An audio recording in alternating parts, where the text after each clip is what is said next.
Olá, seja muito bem-vindo ao Business. A partir de agora você vai conferir. A Netflix bate recorde em número de assinantes, mas os investidores reagem mal ao anúncio da empresa. Elon Musk se aproxima de um marco histórico e pode se tornar o primeiro bilionário com uma fortuna próxima de 800 bilhões de dólares. A Apple volta à liderança do mercado de smartphones na China. E ainda, a Snapchat fecha um acordo bilionário para evitar um julgamento em processo sobre o impacto de algoritmos nos jovens. Eu sou Bruno Meyer e o Business, a sua revista eletrônica de negócios, está no ar. Jovem Pan Business. E saiu uma lista valiosa, porque as 500 empresas mais valiosas do mundo foram listadas por uma consultoria e mostraram que elas todas somam 10 trilhões e 400 bilhões de dólares, uma alta de 11% em relação ao ano anterior, segundo esse relatório, o Global 500 2026, divulgado por essa consultoria, a Brand Finance. Esse crescimento supera a estimativa de crescimento de alta, da economia global de 3% e indica a manutenção dessa força, dessas grandes marcas pelo mundo, de grandes negócios, em um cenário econômico considerado mais moderado. O levantamento avalia valor financeiro e a força de marca a partir de dados econômicos, o desempenho de mercado de todas elas e também pesquisas com consumidores em dezenas de países. Para se ter ideia, 6 mil marcas globais foram analisadas antes de chegar a esse número de 500. E na lista, sem surpresas, as maiores vencedoras são as gigantes de tecnologia. Agora, dessas 500 marcas globais mais valiosas, mais fortes, o Brasil ficou apenas com uma posição. E ela vai para o Banco Itaú. O Banco Itaú aparece na colocação de número 254, após subir 20 colocações em relação ao ano passado. Aliás, no ano passado, o Banco do Brasil, ele figurava na posição de número 467 e nesse ano saiu da lista, não tem mais Banco do Brasil. Para a Brand Finance, o valor da marca Itaú cresceu 15% para 9 bilhões e 900 milhões de dólares. O banco foi ajudado por ter completado 100 anos em 2024 e por ter investido em uma campanha publicitária para marcar esse centenário, estrelado pela cantora Madonna, incluindo um show dela na praia de Copacabana. Mas entre os 500, vamos para os 500 mais valiosos, não tem para ninguém. A Apple foi a primeira colocada, ela tem um valor de marca. É importante avisar isso, porque é valor de marca, não tem nada a ver com valor de mercado. O valor de marca dela é de 607 bilhões e 600 milhões de dólares. É um crescimento, ela teve uma alta aí de 6% em relação ao ano anterior. Na vice-liderança, Microsoft, com um valor de mercado de pouco mais de 565 bilhões de dólares. Logo na sequência, o Google, com um valor de mercado de pouco mais de 433 bilhões de dólares. Quarto lugar, Amazon. E em quinto, lógico, a área de tecnologia, um dos principais destaques do ano. A gente está falando, claro, de todas elas. São empresas, marcas fortíssimas de tecnologia, mas um dos principais destaques do ano, é claro, foi a NVIDIA, impulsionada aí pelo boom de investimentos em AI. Para quebrar tudo isso, que a gente está falando de Apple, de Microsoft, de Google, de Amazon, de NVIDIA, a gente está falando de empresas fundadas, lançadas nos Estados Unidos. Para quebrar isso, chegou a marca chinesa TikTok, que quebrou esse cenário, que a gente pode ver um cenário hegemônico aí de empresas americanas nesse top 6 aí que a gente colocou aqui no telão do Business. Apareceu em sexto lugar com um aumento de 45% Em valor de mercado, o valor de mercado do TikTok está em 153 bilhões de dólares. E por que esse aumento? Foi apoiado por uma forte expansão global dessa rede social de vídeos curtos, sobretudo aqui no Brasil, está muito forte, e também considerado um alto nível de engajamento pelos usuários. E falando de rede social, o Snapchat confirmou que firmou um acordo para evitar um julgamento por júri nos Estados Unidos em um processo que o acusava de viciar jovens por meio de algoritmos de redes sociais. A ação judicial também envolve Meta, TikTok e YouTube e integra um conjunto de processos que apontam danos à saúde mental de usuários jovens causados por mecanismos projetados para reter a atenção. O julgamento, marcado para começar na próxima semana em Los Angeles, é considerado um caso bellwether, cujo desfecho poderia influenciar uma série de litígios semelhantes em todo o país.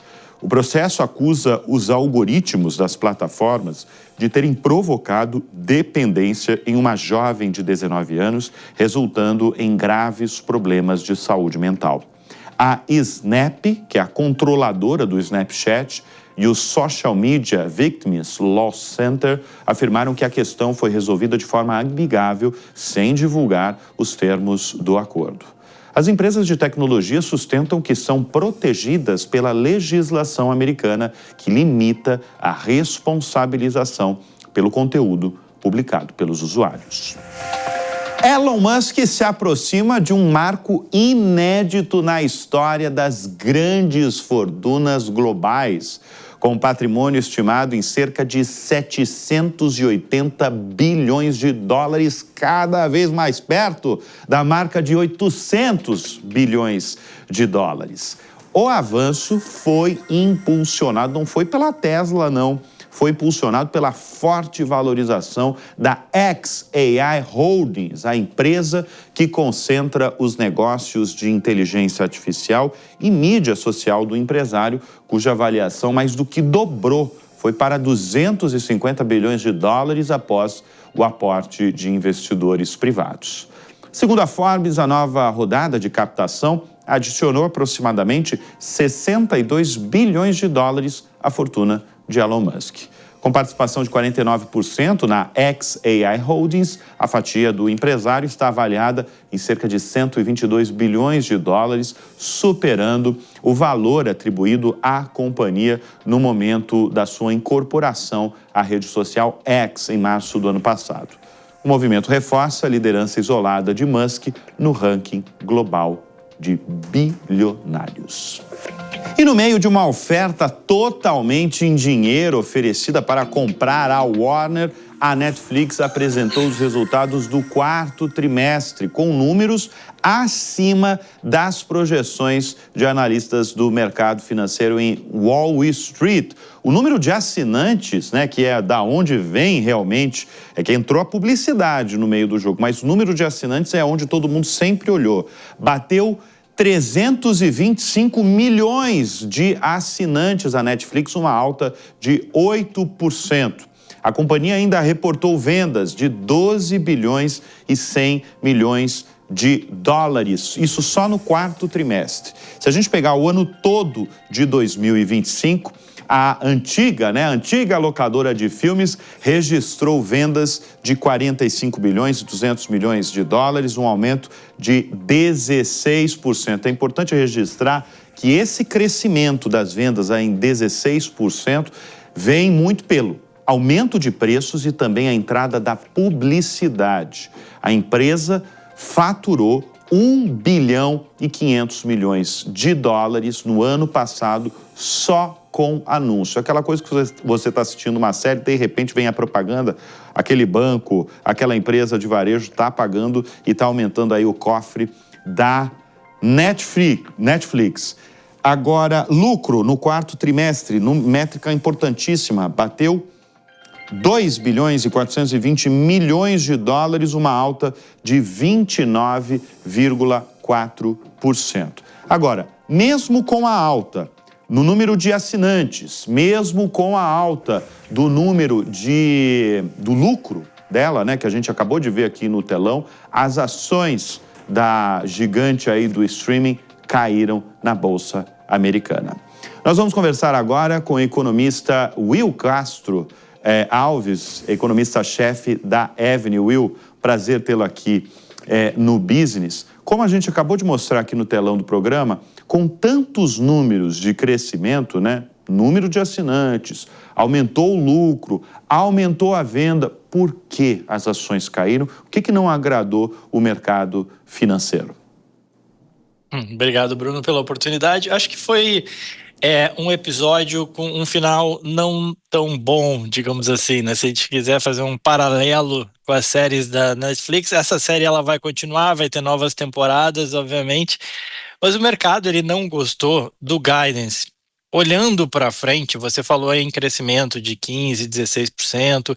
Olhando para frente, Netflix projeta um crescimento menor de 12% apenas nas suas receitas, de 12 a 14%, né? E de um crescimento de fluxo de caixa também menor. Esse menor crescimento não foi muito bem recebido pelo mercado. Junto a isso, também é verdade que as ações Netflix tinham acumulado uma forte alta já desde 2022, né? Lembra que em 2022 tinha todo aquele receio, a Disney estava entrando, mais competidores, a Netflix ia perder espaço, não ia crescer mais, custos muito elevados e por aí vai. De 2022 para cá, a ação teve uma alta bastante expressiva que estava perto das máximas até meados aí do ano passado, e aí nos últimos meses vem sofrendo uma queda de 35% da máxima para a mínima, e aí foi mais um capítulo, digamos assim, nessa série. Esse resultado bom, mas com um guidance abaixo do que o mercado estava esperando. Bom, além disso, além de tudo isso, o mercado vê com lupa, o mercado do entretenimento, o mercado financeiro, evidentemente, porque a Netflix está listada na Bolsa Americana. Está havendo essa movimentação entre o interesse da Netflix com a Warner. Inclusive, nesses últimos dias, como eu falei no início dessa nota, a Netflix fez uma oferta agora poderosa ali e com uma oferta para pagar tudo em dinheiro. Não tem troca de ação, é tudo em dinheiro. Will, por que esse negócio é tão importante, esse negócio aí da compra da Warner pela Netflix? Eu diria que por 3 motivos. Primeiro, por fechar um pouco a porta para a concorrência, né, e se fortalecer perante a concorrência. O segundo motivo é porque, de fato, incrementa o portfólio dela, né, melhora o portfólio dela. Então, você tem várias séries super tradicionais e que mantém a pessoa assinando. Tem muita gente que gosta de ver o episódio antigo de Friends, gosta de ver o episódio antigo da série A, B ou C e vai continuar pagando a sua subscription só para ter acesso, por mais que seja um episódio que já tenha sido visto. Não precisa ser só séries novas, você já tem coisa ali, tem um catálogo muito grande. Então incrementa e tem sinergia importante ali para a Netflix. E o terceiro motivo é o da sinergia financeira, né? Você querendo ou não, você consegue otimizar, você tem economia de escala, né? Quando você compra ali uma empresa, joga isso para dentro, dilui isso dentro do que você tem hoje, né? Das suas despesas corporativas, você consegue otimizar e tem ganho de sinergia em menores custos e despesas, o que é extremamente importante num setor que ele é competitivo e que foi o foco da Netflix, né, desde 2022 para cá, todas aquelas críticas, né, de como monetizar melhor, como tornar mais rentável, queimar menos caixa. E a Netflix fez um bom dever de casa, conseguiu avançar muito nisso, né? Você citou os ads, tem ajudado bastante, as receitas cresceram 2,5 vezes no passado. E eles falaram agora... eles falaram agora, no último balanço, nesses últimos dias, que eles querem dobrar esse número de 1 bilhão e 500 milhões de dólares que eles alcançaram em 2025. Quer dizer, vão ter mais propagandas aí ao longo de 2026 nas séries e filmes. Então, eu acho que... E aí, obviamente que o contraponto disso é que enquanto esse negócio não avança, né, você tem essa incerteza. Então, junto um guidance fraco uma incerteza de eventualmente uma bid war, né? Ou seja, você cada vez pagar mais caro para comprar a Warner, que é uma coisa que o mercado fica com receio. O valor da Warner já é um valor considerável, ninguém considerou que foi algo barato, não. A Netflix está comprando tá botando ali na mesa para realmente conseguir comprar, né? Botando uma oferta interessante para conseguir comprar. Então, só que esses receios no curto prazo, eu acho que ajudam ou fortalece aquela ideia de receio em relação à ação que fez com que as ações caíssem 35% desde as máximas. Agora, para quem não tem Netflix, né, começa sempre quando cai, né, aquela coisa do Warren Buffett, né, quando tá todo mundo com medo é que a gente tem que começar a olhar. Então, minha ressalva aqui é que vale a pena eventualmente começar a olhar as ações da Netflix que estão negociando um patamar de múltiplos bastante baixos comparativamente à sua história. Tá? Historicamente negociam múltiplos bem mais elevados que estão agora. Mas ainda falando desse acordo aí da compra da Warner pela Netflix, você deve estar acompanhando, sobretudo nos Estados Unidos, porque o Will está falando diretamente da Flórida, no estado americano da Flórida. Os donos de cinemas estão vendo com lupa esse negócio, estão aflitos com esse negócio. Não sei se você tem acompanhado aí, porque as pessoas, os donos de cinemas no mundo todo, eles acham que esse negócio aí vai impactar no negócio deles. Sem dúvida, né? Porque cada vez mais cinemas têm tido dificuldade, já não é de agora, é de um bom tempo, e quando você coloca catálogo todo da Warner e toda a criação da Warner, que acaba gerando receita importante, né? É um dos estúdios que gera bastante receita para os cinemas. Se você joga isso para dentro da Netflix, né? Por que eventualmente a pessoa iria novamente para o cinema? É que é toda aquela discussão, né? Você tem cada vez mais a ideia de uma experiência ir para o cinema, né? Mas essa experiência muitas vezes fica cara, muitas vezes ela tem os seus contrapontos negativos e a pessoa vai acabar ficando mais em casa e aí, de novo, precisa ir menos para o cinema para ver aqueles filmes ou aquelas séries ou aqueles catálogos, aqueles novos nomes que ela gosta, com o conforto da sua casa e cada vez mais com qualidade de TV que a gente tem em casa, qualidade de TV e som, né? Então, realmente é uma ameaça, que não é de agora, na verdade, isso já vem acontecendo em geral, né, para os cinemas, mas a Netflix entrando e comprando a Warner Bros., sem sombra de dúvidas, também é uma ameaça importante para as empresas de cinema. Ô Will, deixa eu mudar rapidamente de assunto, daqui a pouco a gente vai abordar aqui no Business, logo após o intervalo comercial, uma frase que o Jensen Huang, da NVIDIA, falou sobre, evidentemente, o impacto da inteligência artificial no mercado de trabalho, mostrando que encanadores, quem trabalha com construção civil, está tendo uma demanda avassaladora por serviços por conta da construção de data centers, né, dos centros de dados. E ele fez essa declaração no Fórum Econômico Mundial em Davos, na Suíça. Sei que você está nos Estados Unidos, mas eu sei que você conhece muita gente, muito investidor que está em Davos e você acompanha, evidentemente. O que a gente pode destacar nessa última semana em relação a negócios? Não necessariamente negócios que saíram do fórum, mas que foram discutidos no Fórum Econômico Mundial na Suíça. Teve bastante coisa sendo discutida lá, né? Isso que o Jensen Huang comentou é super relevante, é uma realidade, né? Achar a mão de obra qualificada para diferentes tipos de serviços tem sido cada vez mais difícil, tá? Já aqui nos Estados Unidos essa já é uma realidade, e considerando a evolução disso, né? Que todo mundo focando cada vez mais em AI e querendo se desenvolver nisso, né? Acaba sendo um problema olhando à frente. Mas além disso, né? Você tem toda a questão dos minerais raros, que é uma coisa que está um pouco em voga aí, né? Mas que é relevante, não só pela questão da Groenlândia, mas porque para você continuar desenvolvendo AI, você precisa de acesso a isso, e hoje o acesso é dado totalmente aqui pela China, né? 80% dos minerais raros consumidos no mundo, ou especialmente nos Estados Unidos, vem da China, então é uma fragilidade importante, né, para você conseguir continuar produzindo semicondutores. Esse é um ponto relevante.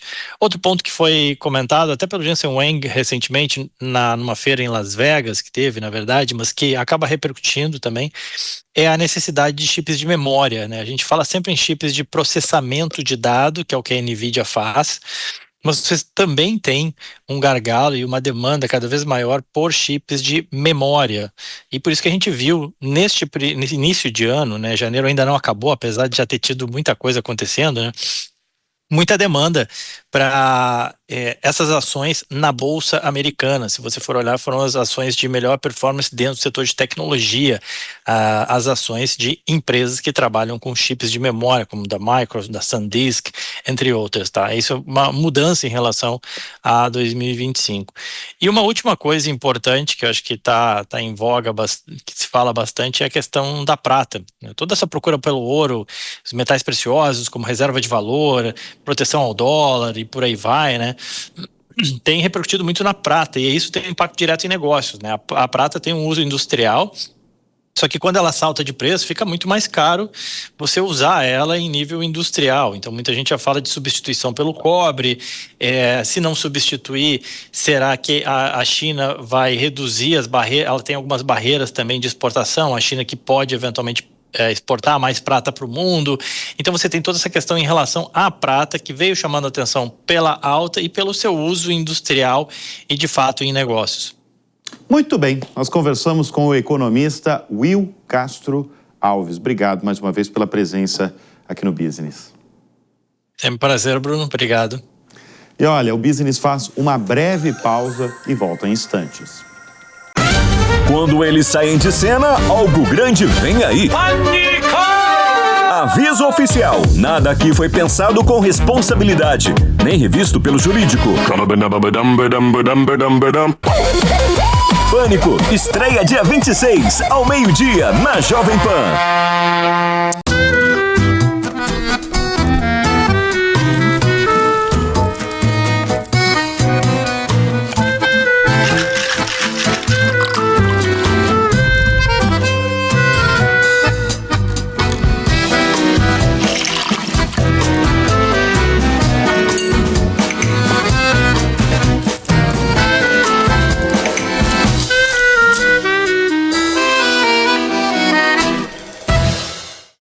Para me preparar para o meu programa, tem uma coisa que eu nunca deixo em off: a música. E claro, para isso, eu escuto na minha Alexa. Como? Simples. Alexa, tocar Classic Pan. Reproduzindo Classic Pan é a minha vibe de todos os dias. Roupa errada eu até troco. Agora música errada não dá, né? Porque aqui só tocam os clássicos, aqueles que marcaram gerações, só os melhores de todos os tempos. Porque clássico é isso, nunca sai de moda. Né, Alexa? Classic Pan 76.7, a trilha sonora dos seus melhores momentos. E a gente volta com o Business, com aquela pergunta que você já deve ter ouvido, você mesmo já fez. Será que a inteligência artificial vai ameaçar o meu emprego, o seu emprego?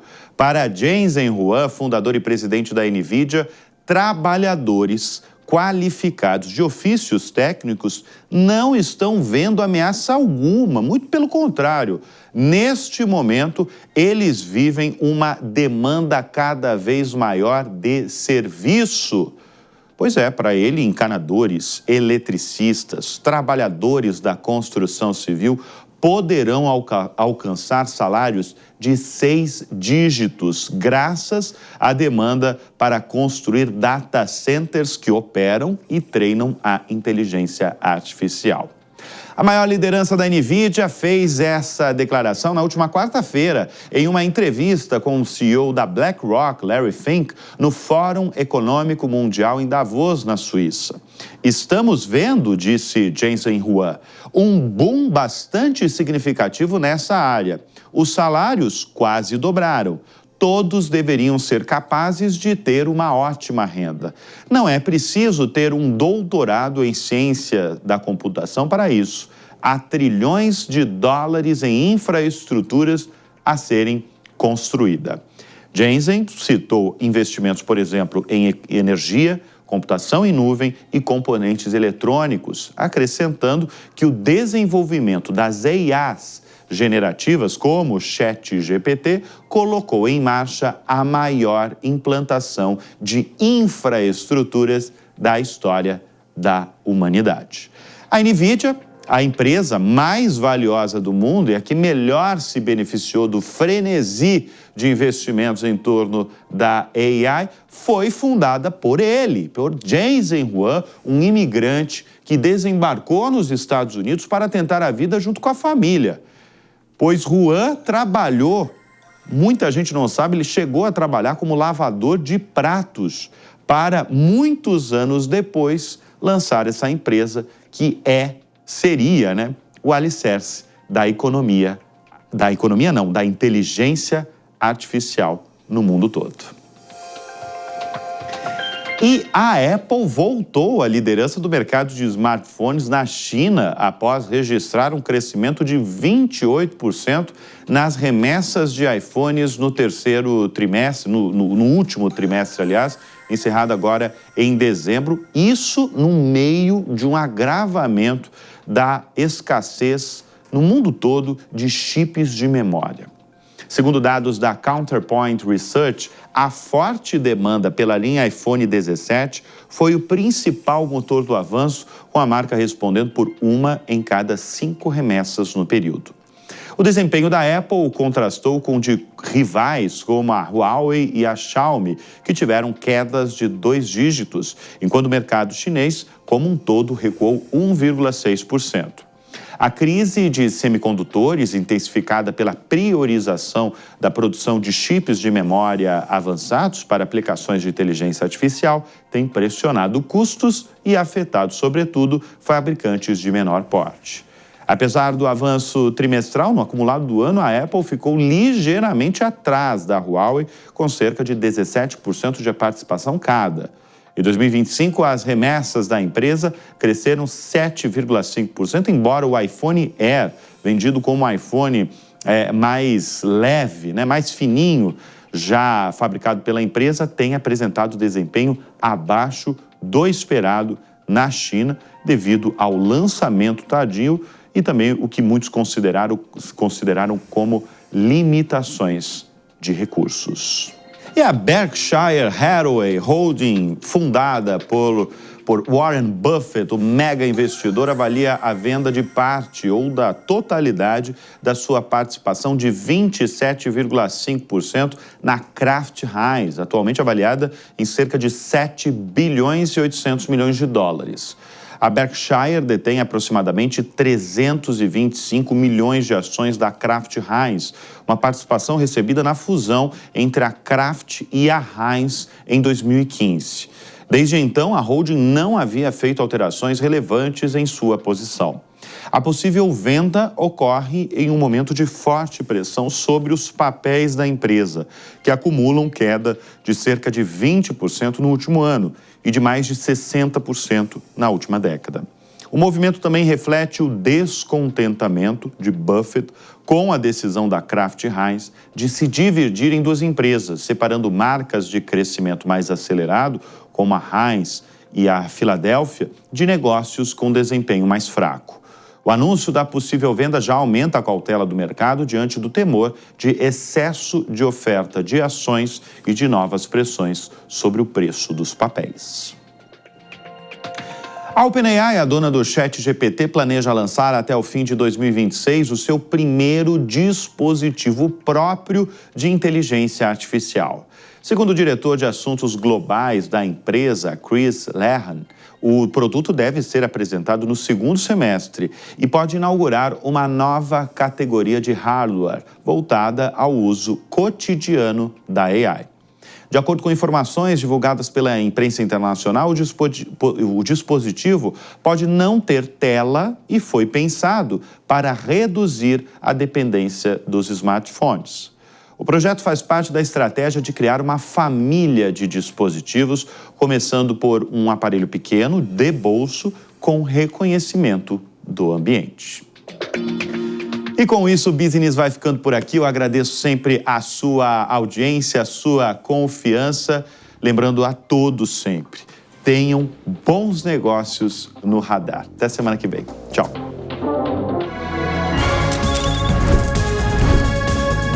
Jovem Pan Business. A opinião dos nossos comentaristas não reflete necessariamente a opinião do Grupo Jovem Pan de Comunicação. Realização Jovem Pan.